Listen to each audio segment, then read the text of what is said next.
Welcome back to Airweldon's MLS Week in Review, sponsored by nobody. This week, everybody came back from a solid 3 months off, and we played soccer in the unthinkable month of February.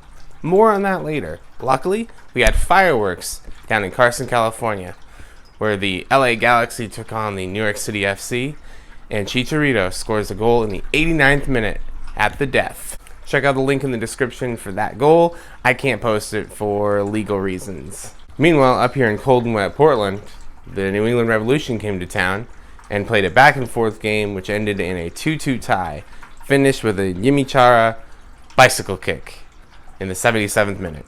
It was an exciting game, and you can check out those highlights in the description as well. Now it's time to turn our focus from the outstanding games of the weekend to the outstanding players of the weekend. Carlos Vela dropped in a hat trick for LAFC as they topped Colorado. Cecilio Dominguez scored 2 goals for Austin FC as they took down Cincinnati FC. Caleb Wiley, a 17-year-old for Atlanta United, was subbed on, put in his first goal in the 89th minute, again in a 3-1 win over Sporting Kansas City. And finally, Clement Diop had 3 incredible saves and a clean sheet for Inter Miami in their 0-0 tie with the Chicago Fire. Highlights for the games are in the description. Now I have a segment I'd like to call Dos Huevos. These are the teams that did not score a single goal in their games, and for each one, I'm going to give them 1 egg. What, you're making it? Yeah. You're making our dinner? No, I'm not making your dinner. This week, Inter Miami and Chicago had a 0-0 draw. That's 2 eggs. Also, Real Salt Lake and Houston ran around the field and did absolutely nothing with the ball. They get 2 eggs. At the end of the season, we'll count up all the eggs we've collected, and somebody will throw them at me. That's 4 eggs so far. 4 eggs. Hello everyone, welcome to my final thoughts segment. This is where I will air my commentary, anything that I find pressing as an issue in the MLS, such as this. I'd like to touch on the MLS coming back so quickly with a quick turnaround. It's only been about 3 months since the MLS Cup. That's way too fast. 16 of the teams in the MLS are above the line in the United States where it's warm all times of the year.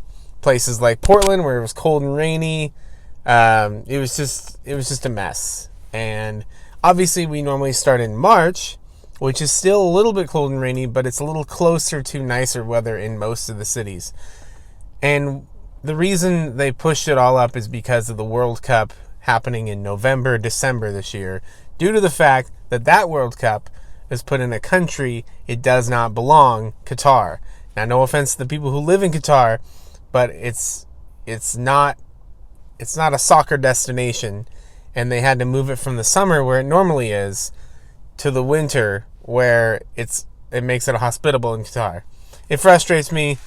I know it's only for 1 season, but I went out to the Portland Timbers game, and I was trying to stay out of the wet and cold, and I was trying to get my son into it. But he was too wet, he was too cold, and he didn't enjoy the experience of watching a 2-2 tie. But there is hope. There's always next year, and if he keeps watching soccer and I take him to sunny games in Portland, he might enjoy it. All right, everyone. Now it's time for everyone to tell me who won the weekend. On Twitter, if you follow me at Airweldon, you'll see that I posted a poll. Austin FC, Carlos Vela's 3 goals, or MLS fans, who won the weekend? People voted, and the winner is in. 80% of you voted MLS fans for getting MLS soccer back so quickly. On the docket next weekend, 6 games at 3 p.m. Pacific time, but the game that I'm watching will be LA Galaxy against Charlotte FC in their home opener. And then on Sunday, the Timbers take on LAFC at 7 o'clock. That's our show. Thanks for watching. Remember, all the highlights and videos will be in the description below because I can't post them on this video. Remember to follow me on Twitter at Airweldon and like and subscribe to my video. Hit that bell icon, and I'll see you next week.